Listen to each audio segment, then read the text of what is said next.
बिस्मिल्लाहिर्रहमानिर्रहीम। मैं हूं तारिक चौधरी, आपका मेज़बान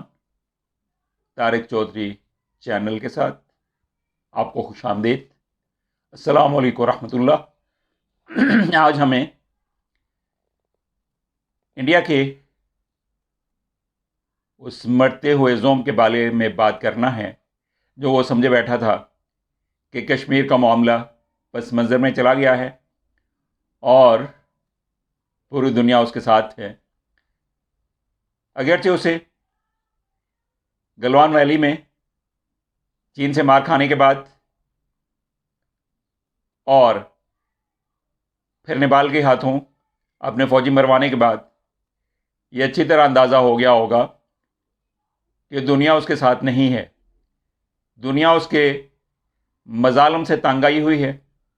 और उसकी इस्तेमारी पॉलिसियाँ उसके तमाम हमसाया ममालिक को उससे मुतनफ़र किए हुए हैं। सिर्फ हमसाया ममालिक ही नहीं बल्कि कश्मीर और इंडिया भर में CAB के हवाले से जो हिंदुत्ववादियों की, हिंदुत्व ताकतों की, RSS की हरकतें हैं, उनकी वजह से पूरी दुनिया उनसे नफ़रत का इजहार कर रही है और इंडिया का इमेज और प्रेस्टीज बुरी तरह से नरेंद्र मोदी के हाथों और उसके साथियों के हाथों मजरूह होता जा रहा है। उसी का एक और बड़ा शाहकार यूरोपीय पार्लियामेंट में नज़र आया है, जहां मसला कश्मीर के हवाले से यूरोपीय पार्लियामेंट में एक तारीखी पेशरफ्त हुई है। भारतीय लॉबी बुरी तरह मजरूह हुई है, बुरी तरह नाकाम हुई है और चीन और नेपाल से मार खाने के बाद यूरोपीय पार्लियामेंट ने भी नरेंद्र मोदी की हुकूमत को एक चाबक रसीद कर दिया है। भारत का यह ख्याल था कि कोरोना की तबाहकारियों ने उसे यह नादर मौका दे दिया है कि वो कश्मीर में मन चाहे जो दिल करे करता फिरे, जुल्म सितम की इंतहा कर दे। दुनिया में कोई उसे पूछने वाला नहीं है, क्योंकि सबकी नज़रें कोरोना की तरफ से फैली हुई तबाही की तरफ मबजूल हैं और उससे हट कर किसी की नज़रें किसी दूसरे मौजू की तरफ नहीं हो सकती। लेकिन और वो मसला कश्मीर को पस मंज़र में फेंक देगा और फिर जुल्म सितम की इंतहा करके इसे अपना करारवा के हिस्सा बनाने पे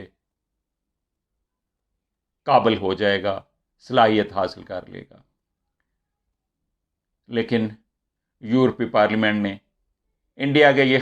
सारे ख्वाब तोड़ फोड़ कर रख दिए और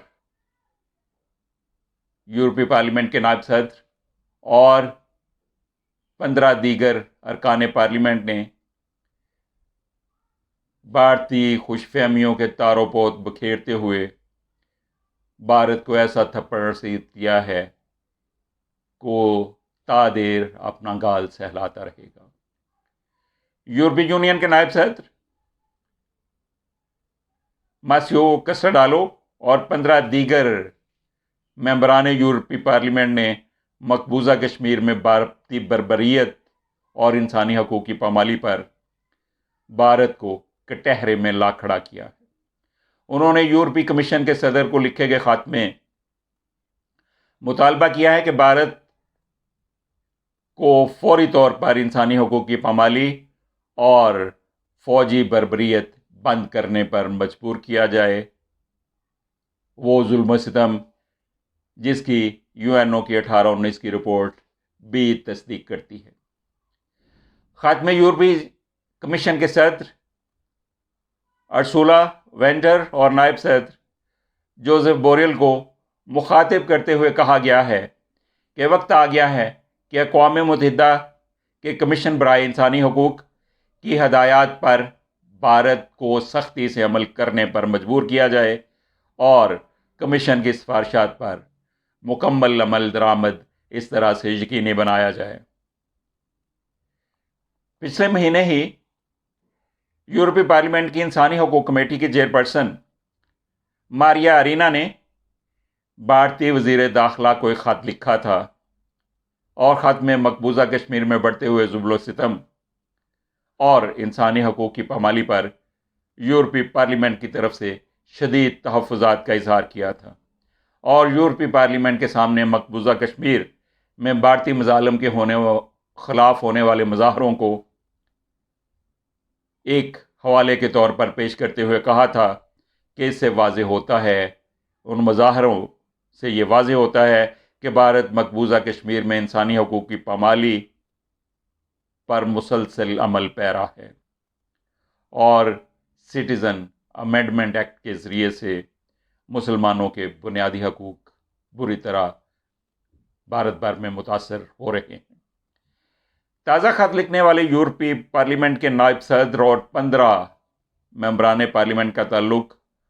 یورپی پارلیمنٹ کے 8 بڑے گروپوں سے بتایا جاتا ہے۔ یورپی پارلیمنٹ کے نائب صدر ڈاکٹر ماسیو پاکستان کا دورہ کر چکے ہیں۔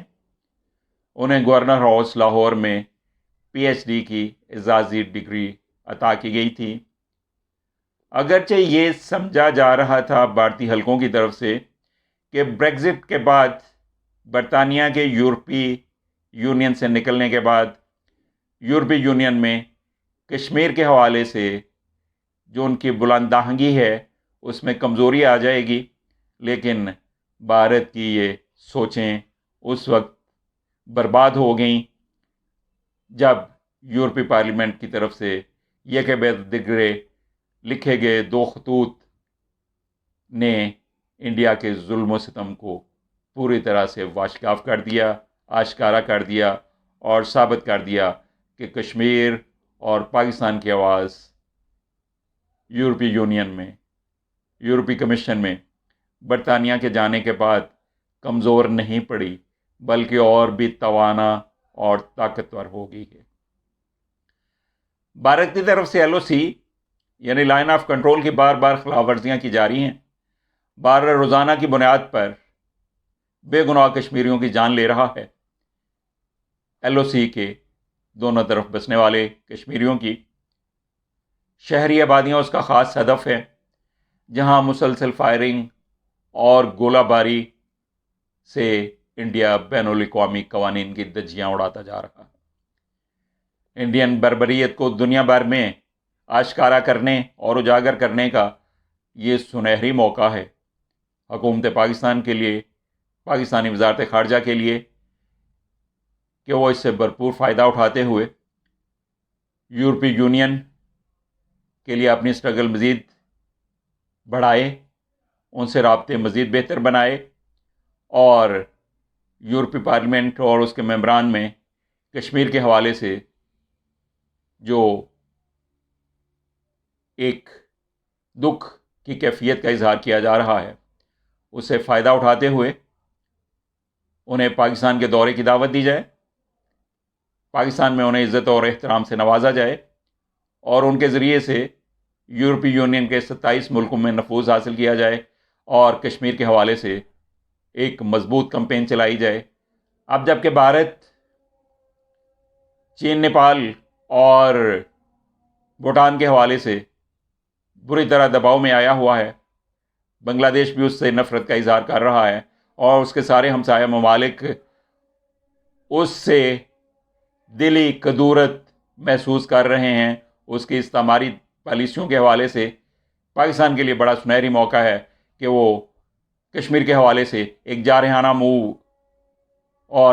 موو لانچ کرے، اور پوری دنیا کو بھارت کا ننگا چہرہ دکھائے اور بتائے کہ بھارت انسانیت کا کتنا بڑا دشمن ہے۔